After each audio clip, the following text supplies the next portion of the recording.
에스겔서 23장 말씀을 통해서 에스겔은 계속해서 이 이스라엘의 패역과 하나님을 향한 이 죄를 말하고 그들이 심판을 받을 수밖에 없었던 그 이야기를 또 이 비유를 통해서 말씀해 주고 있어요. 오늘 보시면 비유의 말씀에 오홀라와 오홀리바가 나옵니다. 이 오홀라와 오홀리바는 이 북이스라엘 그리고 이 남유다를 의미하는 그러한 비유입니다. 오늘 말씀 2절 말씀에 보시면 이 두 여인은 한 어머니의 딸이다 그렇게 말씀하고 있습니다. 이 두 여인은 여러분 두 여인이라고 하는 것은 이 북이스라엘과 남유다는 이렇게 북과 남으로 갈려져 있지만 원래는 한 나라였다라는 것을 이야기하고 있지요. 그리고 이 두 여인은 원래부터 한 어머니의 딸이기도 하지만 애굽에서부터 이 둘은 행음하는 그러한 일들을 저질렀다라는 것을 말씀해 주고 있습니다. 그러니까 출애굽하기 이전부터 이들은 애굽의 신들을 섬기고 그들을 우상 숭배하고 그들을 영적으로 간음하는 그런 행위를 했다라는 것을 우리에게 말씀해 주고 있습니다. 그 두 여인 중에서 형은 오홀라고 그 아후는 오홀리바다 그렇게 말씀하고 있습니다. 그래서 먼저 이 5절 이하의 말씀을 보시면 이 오홀라 즉 이 북이스라엘 사마리아에 대해서 먼저 말씀하고 있습니다. 이 사마리아의 죄가 무엇인가? 이 북이스라엘의 죄가 무엇인가 하면 그들이 애굽에서부터 행음하였고 애굽에서부터 정말 하나님이 아닌 애굽을 사모하고 애굽을 마음에 품고 살았는데 이제 이 가나안 땅에 와서 이들이 또 다른 대상을 마음에 품었다는 것입니다. 그것이 바로 아수르라는 것이죠. 아수르. 이 사마리아는 이 북이스라엘은 이 하나님의 약속의 땅 가나안 땅에 왔어도 이처럼 아수르의 이런 외형적인 모습에 끌렸다는 것입니다. 그 매력이 무엇입니까? 자색 옷을 입고 그리고 준수한 청년이고 말 타는 자다 그렇게 이야기하는 것을 볼 수가 있습니다. 이렇게 화려한 옷을 입고 위풍당당한 이 아수르 외형적으로 정말 화려하고 강력한 군대를 가지고 있는 이 아수르 정말 믿음직하고 정말 의지할 만한 그런 강한 모습의 이 아수르의 매력에 빠져서 이 북이스라엘 사마리아는 이 오홀라는 바로 이 아수르를 마음에 품고 아수르를 흠모하면서 하나님을 버리고 이 아수르를 따라가기 시작했다. 그렇게 말하고 있습니다. 그래서 이 북이스라엘은 사실상 하나님께서 이렇게 말씀하시는 건 뭐냐면 하나님을 향한 마음을 전혀 품지 않는다는 것이죠.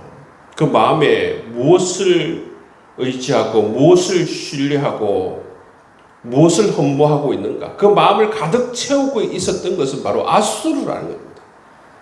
그래서 북이스라엘은 시간 날 때마다 아수르와 정치적인 동맹을 맺기 위해서 최선의 노력을 다하는 것을 볼 수가 있어요.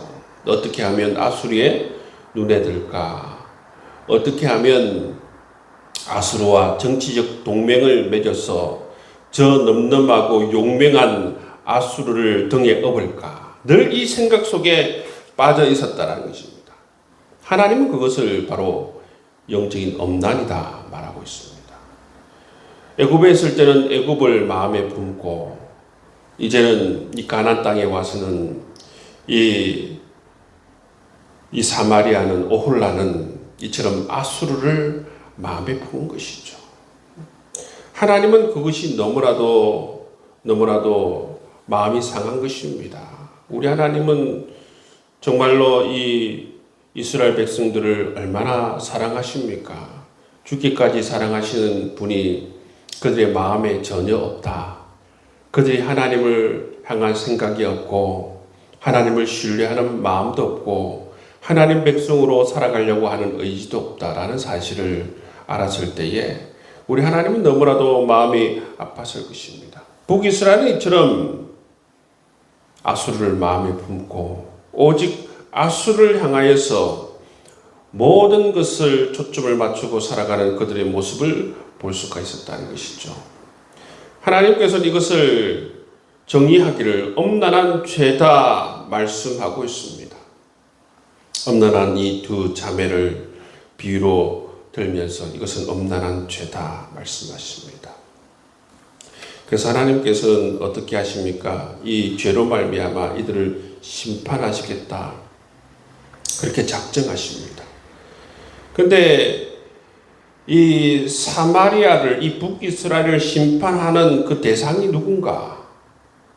구절 말씀에 보시면 그가 연애하는 아수르 사람의 손에 넘겼다 이야기하고 있어요. 하나님께서 보시면 이처럼 여러분 자기가 허무하고 자기가 마음에 품고 자기가 사랑하는 사람으로부터 배반을 받게 하는 것이죠. 이게 바로 심판입니다. 그래서 결국 여러분 이 북이스라엘 누구에 의해서 망하는가?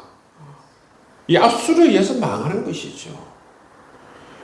이 북이스라엘은 정말 이 아수르의 이 외형적인 화려함과 이 강력한 군대 이러한 것에 이끌려서 아수르를 의지하면 살겠구나 생각했는데 결국 어떻게 됩니까? 북이스라엘은 자기가 흠모하였던 이 아수르 군대에 의해서 완전히 짓밟히고 심판을 받게 되는 모습을 볼 수가 있습니다. 왜 이렇게 되었는가? 하나님께서 그렇게 만드신 것입니다. 네가 정말로 내 말고 다른 것을 이렇게 마음에 품고 의지하고 사랑하고 신뢰하느냐? 계속적으로 묻고 있죠. 그런데 끝까지 그것을 믿고 사랑하고 헌모하면 그것으로 말미암아 망하는 것입니다. 예를 들어서 우리가 사람을 믿고 우리가 직장을 믿고 우리가 돈을 믿고 끝까지 하나님을 믿고 살아가는 것이 아니라 마음의 중심에 이처럼 다른 것을 헌모하고 다른 것을 사모하고 다른 것을 신뢰하고 살아가면 하나님께서는 그것으로 말미암아 이처럼 심판하시겠다. 그런 말씀과 똑같은 것입니다. 하나님은 하나님을 마음의 중심에 품길 원하시는 모습을 볼 수가 있어요. 그것 위에는 다 여러분 이처럼 우상 숭배이고 엄란임을 우리에게 말씀해 주고 있는 것입니다. 여러분 이 북이스라엘이 뭐 다른 종교를 섬기는 것도 물론 우상 숭배이고 엄란이지만 하나님께서 이처럼 정치적으로 이처럼 다른 나라를 믿고 의지하는 것 또한 하나님께서는 우상 숭배이고 엄란이다. 그렇게 말씀해 주고 있는 것을 볼 수가 있습니다. 11절 이하의 말씀을 보시면 오홀라에 이어서 이제 오홀리바 예루살렘의 음행에 대해서 말씀해 주고 있습니다. 이 오홀리바를 보시면 오홀리바도 처음에는 누구와 연애했습니까? 아수르와 연애를 했다는 것이죠. 아수르. 그 더 앞을 가면 애굽에 있을 때는 애굽을 사모하고 그 다음에 이 가나안 땅에 왔을 때는 북이스라엘처럼 이 아수르의 강력한 그러한 모습에 당당함에 이끌려서 아수르를 마음에 품었다는 것입니다. 그러다가 14절 이하의 말씀을 보시면 그러다가 누구에게 또 마음이 끌리게 됩니까? 14절 이하의 말씀을 보시면 바벨론 사람에게 마음이 끌리게 돼요. 그 바벨론 사람의 그 용모가 준수하고 이 바벨론의 그 강력함에 또 이끌려서 바벨론과 함께 또 그 마음에 품고 바벨론과 행음하는 모습을 볼 수가 있는 것이지요. 근데 바벨론을 사랑하고 바벨론을 마음에 품고 살아가는데 이 유다의 마지막 시대가 되면 어떻게 되는가 하면 바벨론이 이 유다 사람들을 잔혹하게 대하거든요.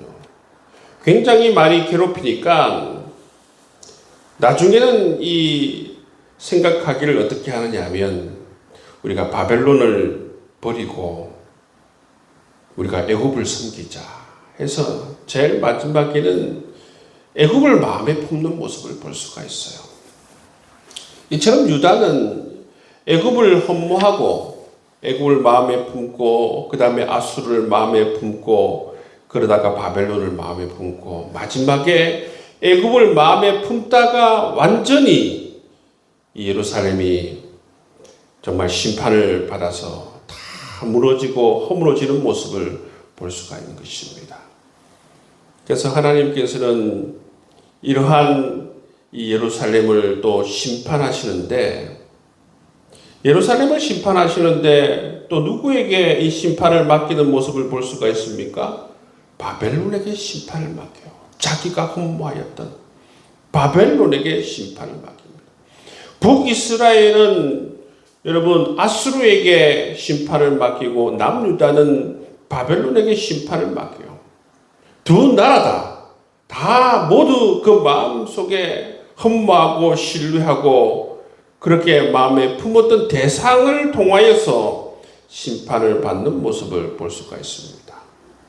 이것은 하나님의 메시지죠. 정말 하나님 위에 다른 것을 마음에 품게 되면 그것을 통하여서 심판을 받게 된다라는 것을 우리에게 말씀해 주고 있습니다. 23절 말씀해 보시면 그들은 바벨론 사람과 갈대아 모든 무리 북엇과 소아와 고아 사람과 또 그와 함께한 모든 아수르 사람 곧 준수한 청년이며 다 고관과 감독이며 귀인과 유명한 자요 다 말 타는 자들이라. 이 사람들에 의해서 이처럼 이 예루살렘은 심판을 받게 된다는 것입니다. 심판을 받게 되는 그 이유에 대해서 36절 말씀에 보시면 36절 이하의 말씀을 보시면 그 죄악에 대해서 자세하게 또 서술해 놓고 있습니다. 여러분 이전에 하나님께서 이처럼 오홀라와 오홀리바의 행음에 대해서 그들 심판을 받는 이유에 대해서 말씀하신 과 동시에 또 다시 한 번 더 36절 이하의 말씀을 보시면 그들의 죄악에 대해서 또 소상하게 이렇게 밝히고 있는 이유가 무엇입니까? 이들은 이처럼 심판을 받을 수밖에 없는 이러한 죄악을 저질렀음을 하나님께서 말씀해 주고 있다는 것이죠. 이들이 어떤 죄악을 저지릅니까? 36절에서 42절 말씀해 보시면 이들의 정말 이 성소를 더럽히고 안식일을 범하는 이러한 죄악들, 어떻게 보면 이 종교적인 간음을 행한 이러한 죄악들에 대해서 말씀하고 있죠. 그 다음에 좀 전에 우리가 살펴보았지만 이방 나라들을 신뢰하고 그들의 마음에 품었던 이 정치적인 간음에 대해서 하나님께서 말씀해 주고 있는 것을 볼 수가 있습니다. 여러분 이처럼 마음에 정말 하나님이 아니라 다른 것을 품는 것, 정말 우리 하나님께서는 너무나도 싫어하세요. 그리고 하나님 말씀대로 살아가야 되는데 하나님 말씀대로 살아가지 않고 하나님 말씀에 불순종하는 것 또한 하나님께서는 가장 싫어한다는 사실을 우리가 알 수가 있게 됩니다. 그래서 우리 여러분, 우리가 늘 하나님을 사랑하고 하나님을 마음에 품고 두 번째는 뭡니까? 하나님 말씀의 통치를 받아야 돼요. 이 두 가지가 중요하다는 사실을 오늘 본문 말씀을 통해서 우리가 알게 되는 것이죠. 여러분, 우리는 하나님의 백성들은 하나님의 말씀을 소중하게 여기고 하나님 말씀을 여러분 통치를 받고 순종하며 살아가는 것을 귀중하게 목숨처럼 귀중하게 여기며 살아갈 수 있는 여러분 될 수 있기를 바랍니다. 뿐만 아니라 우리의 마음에는 다른 것을 믿고 의지하는 것이 아니라 한마디로 말하면 눈에 보이는 것을 믿고 의지하는 것이 아니라 여러분 우리 눈에 보이고 보이는 것은 우리가 믿고 의지해야 될 대상이 아닙니다. 여러분 이 세상에 존재하는 어떤 눈에 보이는 것들은 우리가 믿고 의지해야 되는 대상이 아님을 하나님께서 말씀해 주고 있어요.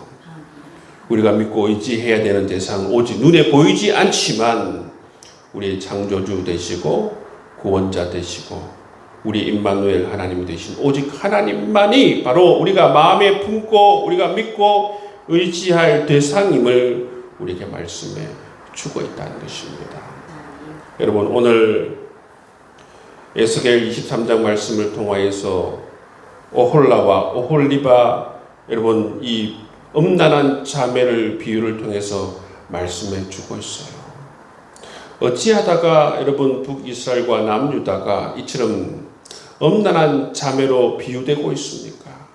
하나님께서는 내 딸아 내 아들아 그렇게 소중하게 그렇게 사랑스럽게 부르던 이 예루살렘이 어찌하다가 여러분 오홀라와 오홀리바 이 두 가늠한 자매로 비유되고 있는 이 처참한 모습을 우리가 보게 됩니다. 여러분 우리가 하나님 나라 갈 때까지 정말 하나님께 존귀한 자녀로 불림받을 수 있는 저와 여러분 될 수 있기를 주의 이름으로 축복합니다.